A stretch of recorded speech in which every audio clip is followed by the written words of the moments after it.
But also bittersweet, because I know there's a tendency to group all African artists under Afrobeats. From the time I was very young, I was teased about being biracial.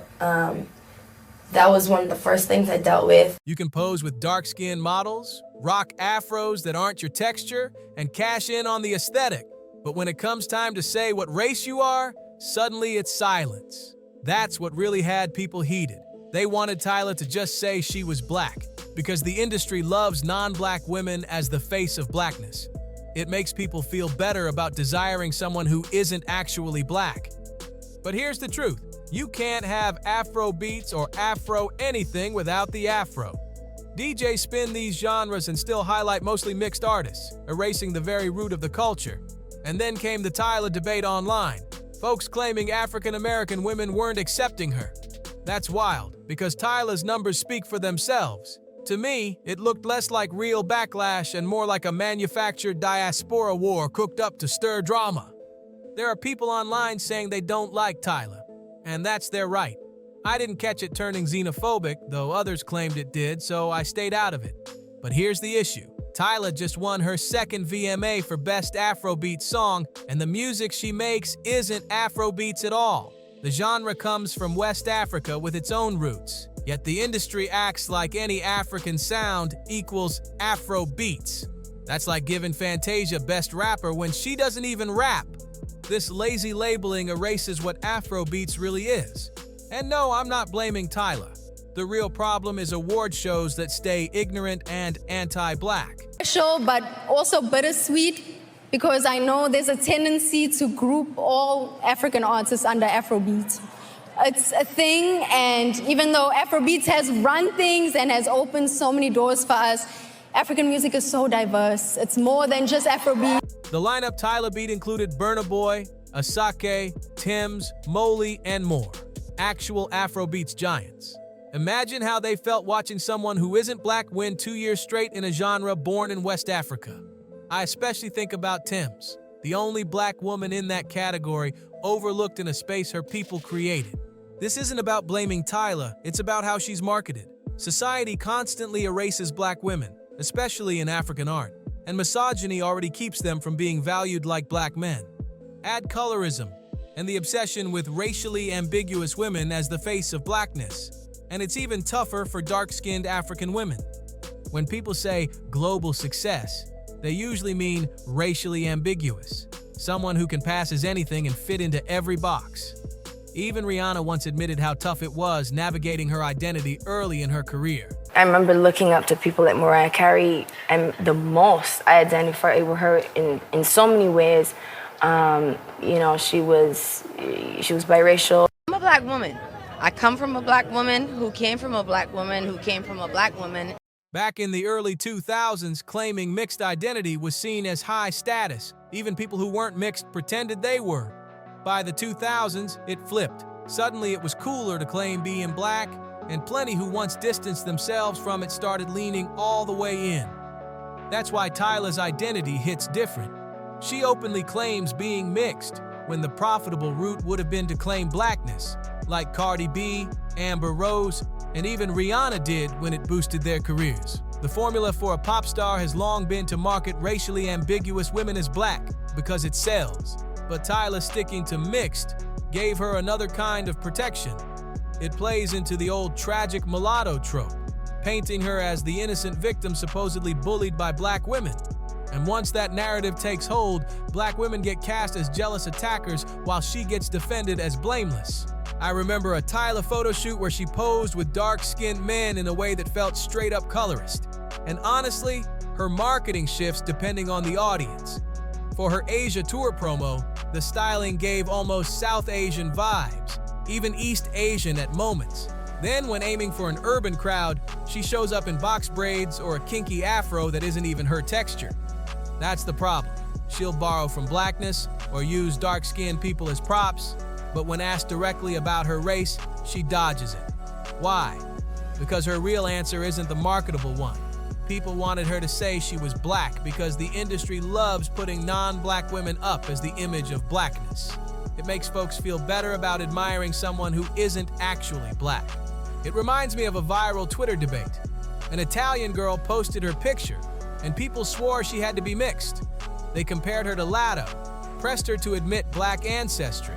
When she said, "I'm 100% Italian," folks seemed let down, because what they really wanted was for her to call herself black, just to justify their attraction. The American market clearly wants Tyla to call herself black, but blaming black women for that pressure is disingenuous. Let's be real. Her image is crafted by her team, which is likely full of men, many of them black.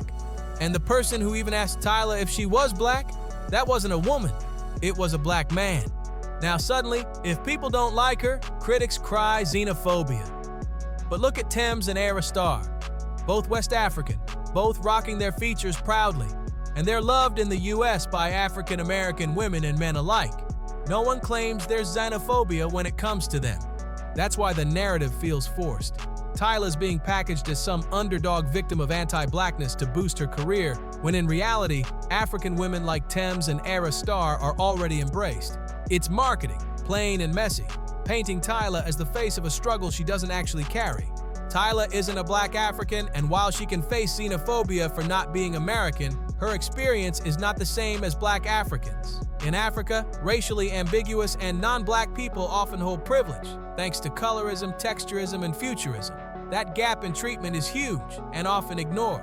What's wild is the narrative online flipping to accuse Ayra Starr of copying Tyla. That's messy because my first introduction to Tyla was actually through Ayra Starr, who already had more global success at the time. They even collaborated, and Tyla's breakout came from that collab. So how could Ayra be stealing from her? The uncomfortable truth is that parts of Tyla's fan base lean colorist and even xenophobic. Not all of them, but many hype her up simply because she's racially ambiguous and fits a pop star mold. That type of fan culture often turns hostile toward black women. So watching people clown Ayra Starr for wearing tank tops or short skirts, things Tyla also wears, is ridiculous. It's just policing black women while giving Tyla a pass. The Twitter discourse got wild. People clowning Nigerians saying they want to be us, as if Ayra Starr could only ever be the one stealing from Tyla, never the other way around.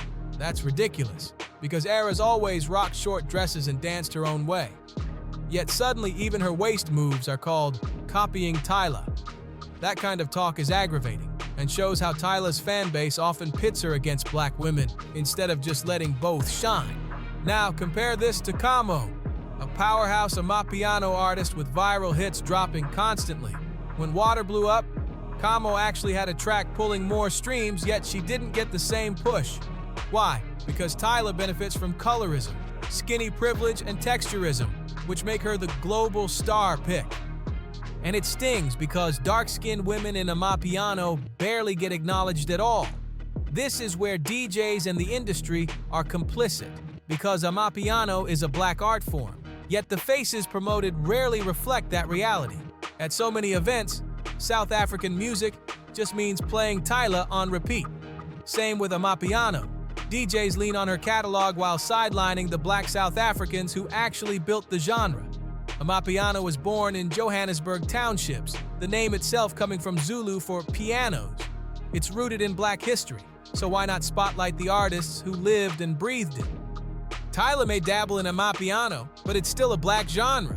Yet time and again, the global face of African music gets whiter, lighter, or more mixed. And it's not just South Africa. Look at Jamaica. When people talk global dancehall, Shenseea gets pushed, while legends like Spice, darker, older, and fully Jamaican, don't get the same machine behind them. It's not about talent. These women clearly have it. But the extra push, the marketing muscle, the global visibility, that almost always favors the lighter-skinned or mixed girls. And that's what keeps repeating across genres.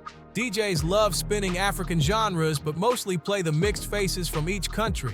That's why it's crucial to intentionally seek out dark-skinned black artists. They're the ones who started these genres, and the roots shouldn't be erased. Even the VMAs flatten all African music into Afrobeats, which strips the genre of its history. You can't have Afrobeats, Afro-Brazilian, or Afro-anything without the Afro. Look at reggaeton. Bad Bunny is its global face, but some people even claim he's black when he clearly isn't. He looks more like Adam Sandler's double than anything else. That's not what Black Latin America looks like. Brazil, Puerto Rico, the Dominican Republic, they all have dark-skinned artists who get sidelined while lighter, mixed faces dominate. This erasure is global, and it's deliberate. As Amber Abundant said best, when in doubt, pick the blackest option, because that's where the culture begins. Did Tyla really deserve that award? Or do you think the industry played favorites again? And how do you feel about the way other artists are being overlooked? Drop your thoughts in the comments. I'd love to hear your take on this drama.